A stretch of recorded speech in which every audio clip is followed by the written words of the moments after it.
So, I bought a bunch of stuff at auction yet again. Of course, that's a regular thing within this business. So, I came back from Winnipeg, basically, and was checking out a local online auction. And there was a bunch of stuff I was interested in, it turned out. It was ending in a couple days, and there was a whole bunch of folk art carvings. So, I ended up bidding on them, trying to get them all, which I did. And that'll be a whole separate video, all on its own. So, I'll show you some of the other stuff I bought, just to kind of fill out what I was buying and make the trip really worthwhile. The carvings themselves, I've got plans for them, which you'll find out about in the next video, or the other video rather. Probably posted before this one, I suspect, or maybe after, we'll see. So, I'll show you what I picked up in this batch. Basically, there was a lot that included this Medalta vase. So, this is original paint and everything, really nice condition. It's a heron vase, as you can see here. And it came with this other stuff. I got a Dolton plate, which at one time I would have been thrilled with, but they're not selling for a whole heck of a lot anymore. This is Old English Scenes. Probably at one time that was a $50 or $100 plate. Now, who knows, maybe 15, 20 bucks? Don't know, maybe not even that. Shade for a lamp. There's probably a base somewhere for that. Or font, I should say. And such. And then we've got Buddha here. Kind of cool. I think he's been painted a time or two. But still kind of a neat decorative piece anyway. I don't think it's anything special. I suspect it's an older resin piece. And then a tin. A lot of people think these are old. But when you flip it over, it's made by Canco. Or not Canco. Yeah, Damer. Dare. Okay, Long Island, New York. Not an old tin. Made to look old. It's a decorator thing. That'll just head back into auction. It's not something I want in my store. So, also got a little mount here of a bird. I'm not sure if I can legally own this or sell it. I don't know. Not sure what the bird is and whether it's something I can legally own and sell. But it was in the auction. So I suspect the carver probably had it as a model to do some work with. So I'll show you some more. So the next batch we got some Oilers stuff. One Gretzky poncho. It's not too popular in Canada right now. But anyway, some neat other Oilers stuff. That should go. And then we've got a Montreal Canadiens winter hat, which we call a toque. Here, T-O-Q-U-E or T-O-U-Q-U-E, something like that. I think T-O-Q-U-E is the term. Anyway, Winnipeg Jets toques and earmuffs with the old logo on it. So yeah, then we got the old school stuff. So we'll go on to the next. We got some shelf brackets that was just included in a lot. Then we got some Eaton's catalogs, one from 75, Christmas edition from 1975. It's a fairly common Christmas edition, but they're better because, well, they've got toys in them. It's usually the reason. And a 72, Fall and Winter. Then we got some books. There's a lot of books. These are 4 of them. There's some others coming up as well that were in this lot. Got a Watches, Adjustment and Repair. That could be a decent one. We'll see.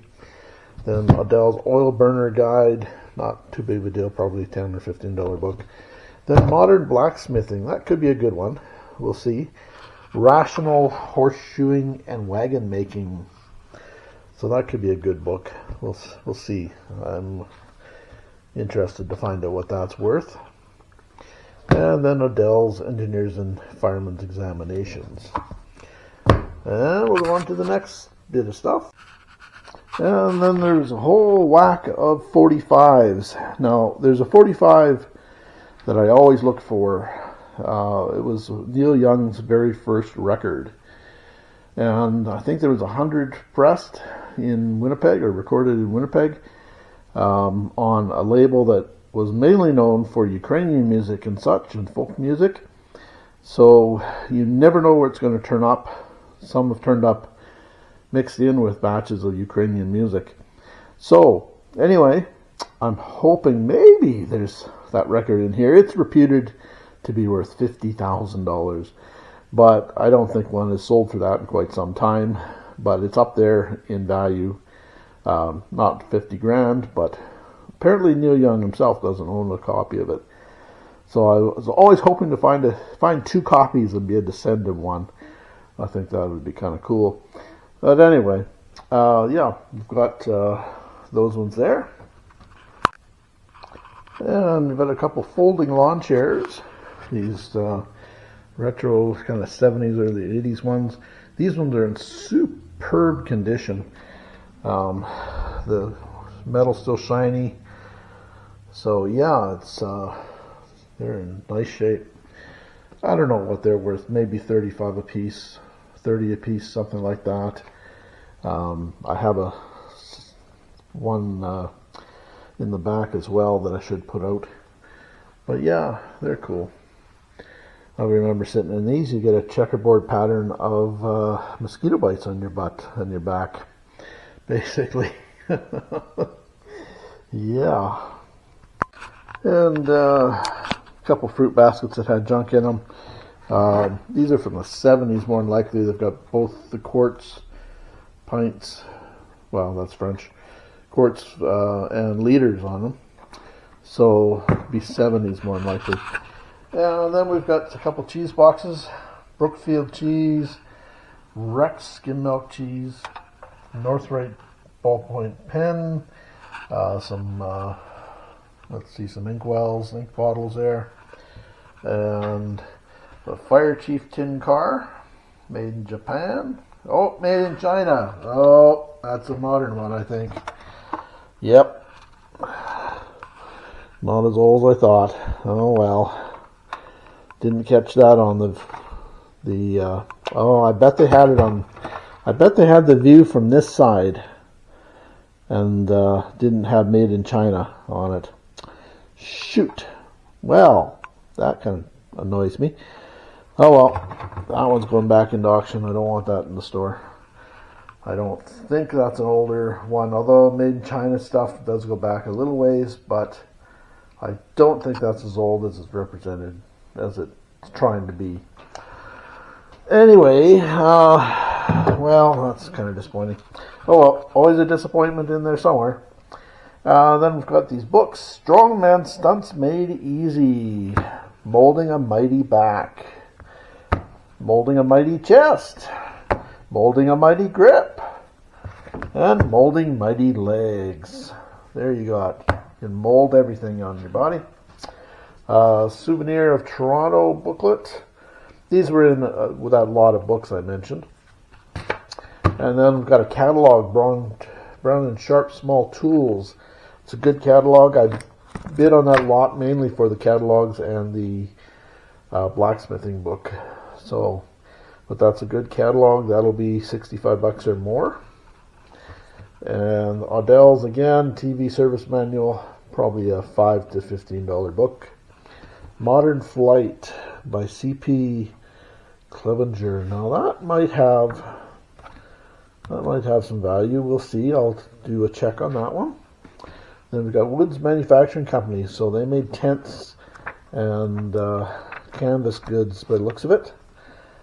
Again, a catalog. Oh, they made clothing as well.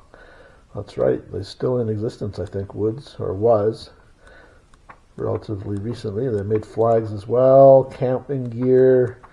That's cool. That's a neat one. I used to collect catalogs. This would have been one that I would have loved to have had and kept, but it's going into inventory. Neat catalog. Science is in the Air. So a little, probably a kid's science book, basically Adventures in Science book. open doorways, and 84 membership roster of the Classic Thunderbird International Club. So yeah, so we'll go on to some more. I also got some planes.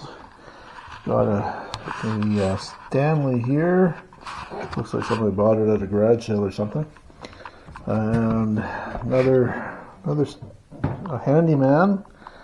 I'm assuming that's Stanley. I'm not positive. Could be a Sears one or something. And another little Stanley here. Right there. And we got another little guy. I'm not sure. Yeah, Stanley as well. Right there. You can see on the back knob there. Then, okay, just kind of the last of it all, but we've got some neat stuff coming up at the end, just in some of the boxes here. So I'll just show you some of this other stuff first. We've got a Fire Chief car made in Japan. Missing a tire, which I didn't know. I don't think that was on the listing, but anyway, Robin Hood Flour Mills bag, sample bag, kind of neat. Eaton's Christmas catalog, Eaton's 1973 catalog, tractor and trailer, little tin. I'm hoping made in Japan, but I'm wondering if it's made in China. I'll have to look up that logo there. Could be made in China. We'll see. Not sure. I'm thinking it's made in China. It's got plastic rims. Oh well. Guess we'll see. Oh, it's a Zetor. Maybe it's made elsewhere. We'll see. We'll see. Okay. And it's mechanical anyway. Kind of wind up, I guess, or something. And we've got a World War I era cast iron frame. Really neat with the beaver on top, the red ensign, and looks like a French flag there on the other side. So yeah, really neat. Cross rifles, cross sabers, neat piece. And then we've got these. I'll show you this stuff here. These are watchmakers instruments, so that should be a good piece there. Paid up for some of this. I know they're good pieces, so oops, this is there. I forget what that's called again, but there it is there, whatever it is. And this one, oh, I hate this one. They put tape on boxes like this. Oh well, that one's pretty rough anyway, so. And get the rubber band off that. Okay, and we got that. Yeah, so we've got that tool there. And then we've got this little box. Alright, open her up. Got some mother of pearl pieces, pearl back cufflinks and links there and clip. And then we've got some cap badges from the Saskatchewan Border Regiment is what that is. Saskatchewan Border Regiment. These are actually fairly scarce ones. Again, Saskatchewan Border Regiment, a larger size. I'm assuming that's cap badge and maybe these are shoulders. I'm not sure. Maybe just a smaller size. And Saskatchewan Border Regiment. That'll be the shoulder, I guess. And again, Saskatchewan Border Regiment. These I got to do some research on. I paid up to get them. We got a fake stamp there. Another stud there. And Saskatchewan Border Regiment again. And we've got an Alberta Regiment, I think. Prince Albert Volunteers. So that's a good one as well. Thinking there's about $400 worth of badges, maybe more right there, possibly more. So anyway, did fairly well. Like I said, I paid $1,200 for the lot. That includes all the carvings that I bought, which I'll be showing you in another video, which you may or may not have already seen. So check it out. It should be up on the right or left or bottom right corners of this video at the end here. Thanks for watching, folks. Please be sure to like and subscribe, and check out our other videos on antiquing, picking, thrifting, scrapping, etc. Take care, folks.